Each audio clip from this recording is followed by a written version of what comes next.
Dan dengan mengucap Bismillahirrahmanirrahim, kereta cepat Jakarta-Bandung, WUS. Indonesia resmi mencatat sejarah baru ketika untuk pertama kalinya kereta cepat beroperasi di tanah air. Rute Jakarta-Bandung menjadi proyek pembuka, sekaligus simbol ambisi besar Indonesia dalam mengejar ketertinggalan infrastruktur transportasi modern. Kereta cepat yang kini dikenal sebagai WUS bukan hanya sekadar alat transportasi, ia hadir sebagai penanda perubahan zaman dari perjalanan darat yang melelahkan menuju mobilitas cepat berbasis teknologi tinggi. Dalam waktu singkat, jarak Jakarta-Bandung yang dulu ditempuh berjam-jam, kini bisa dilalui kurang dari 1 jam. Bagi sebagian masyarakat, ini adalah bukti bahwa Indonesia mampu sejajar dengan negara-negara maju dalam hal transportasi. Namun, di balik rel yang mulus dan kereta yang melaju kencang, muncul satu pertanyaan besar. Apakah proyek ini benar-benar siap dilanjutkan ke tahap yang lebih jauh? Setelah rute pertama selesai, wacana pengembangan kereta cepat Jakarta-Surabaya mulai mengemuka. Jika rencana ini terrealisasi, jalur tersebut akan menjadi tulang punggung transportasi modern di Pulau Jawa, menghubungkan pusat ekonomi nasional dari barat hingga timur. Akan tetapi, tidak semua pihak menyambut rencana ini dengan optimisme penuh.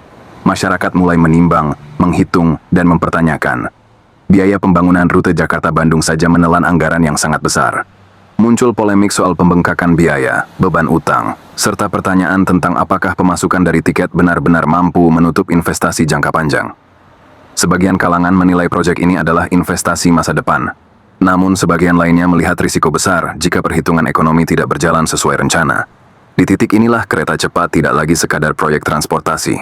Ia berubah menjadi simbol perdebatan nasional antara mimpi besar pembangunan dan realitas keuangan negara. Prolog ini menjadi pintu masuk untuk membahas lebih jauh. Bagaimana rute pertama berjalan? Mengapa rencana perpanjangan memicu pro dan kontra? Dan apakah kereta cepat Jakarta-Surabaya benar-benar menjadi solusi? Atau justru beban baru bagi generasi mendatang?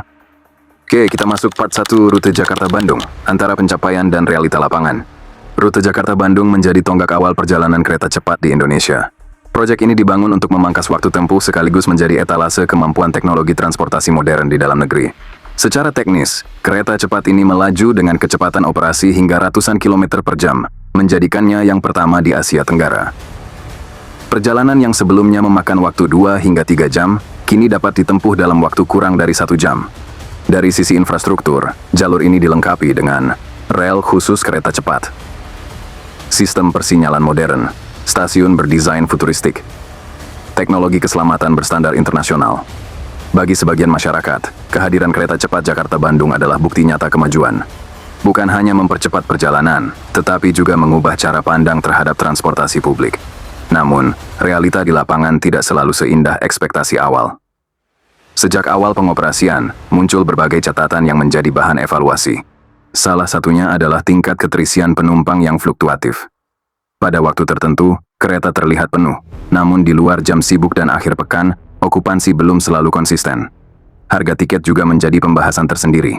Bagi kalangan menengah, tarif masih dianggap relatif tinggi jika dibandingkan dengan moda transportasi lain, meski waktu tempuh jauh lebih singkat. Selain itu, akses menuju dan dari stasiun kereta cepat masih menjadi tantangan. Tidak semua stasiun terintegrasi secara optimal dengan transportasi lanjutan, sehingga sebagian penumpang masih membutuhkan waktu tambahan setelah turun dari kereta.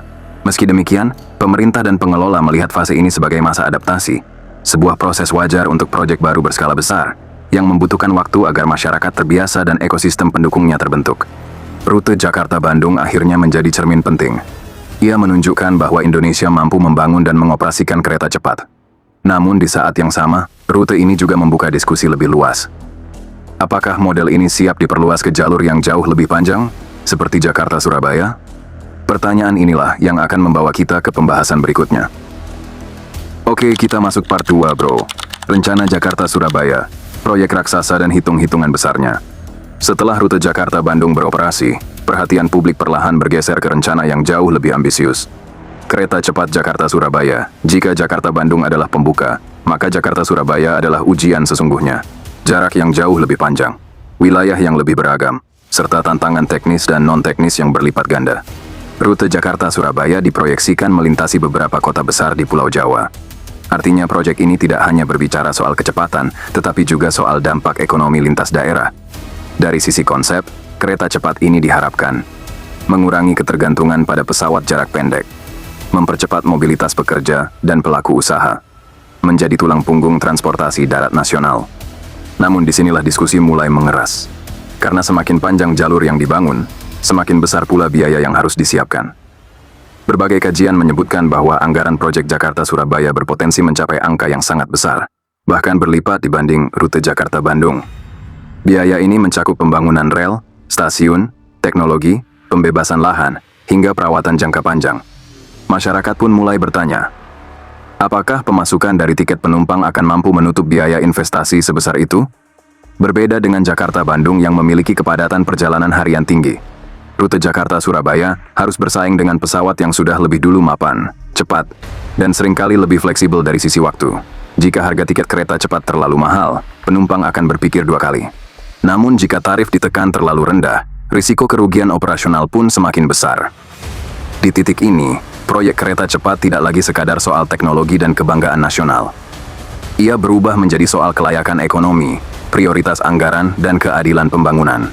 Sebagian pihak melihat proyek ini sebagai investasi jangka panjang, yang manfaatnya baru terasa puluhan tahun ke depan.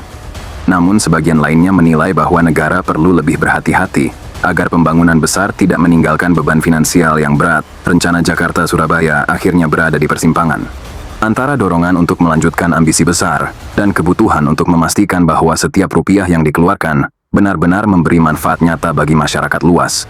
Dan disinilah polemik di ruang publik mulai memuncak. Oke bro, kita masuk part 3. Polemik anggaran dan pemasukan, antara optimisme dan kekhawatiran publik. Seiring mencuatnya rencana kereta cepat Jakarta-Surabaya, perdebatan di tengah masyarakat semakin menguat. Fokus utamanya mengerucut pada satu isu sensitif, anggaran yang sangat besar dan pemasukan yang belum tentu sebanding. Banyak masyarakat menyoroti pengalaman dari rute Jakarta-Bandung.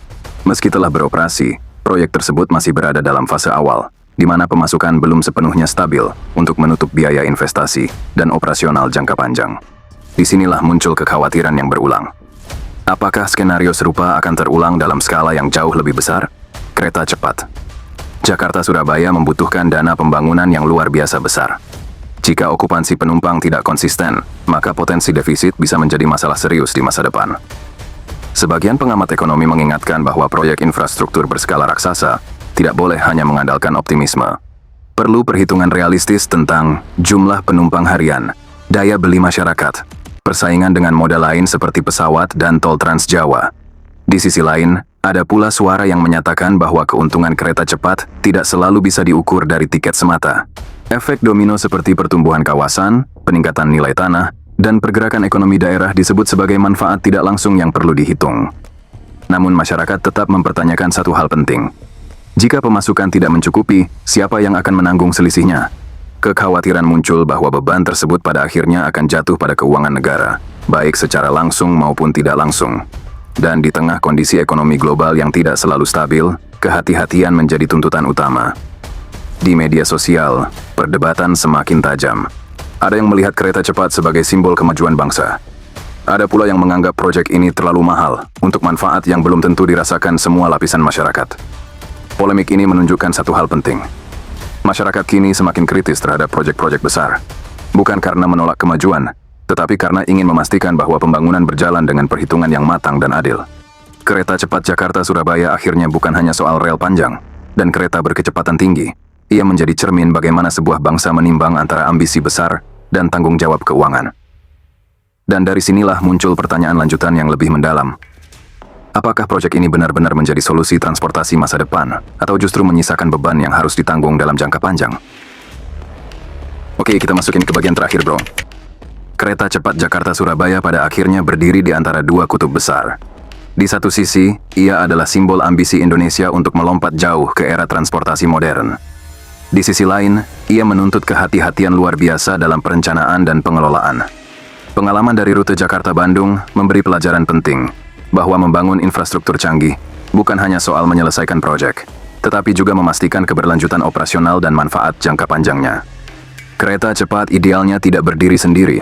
Ia harus terintegrasi dengan transportasi lain, terjangkau oleh masyarakat, dan benar-benar menjawab kebutuhan mobilitas nasional. Tanpa integrasi yang kuat, kecepatan hanya akan berhenti di atas rel, tanpa dampak maksimal bagi kehidupan sehari-hari rakyat. Masyarakat tidak menolak kemajuan.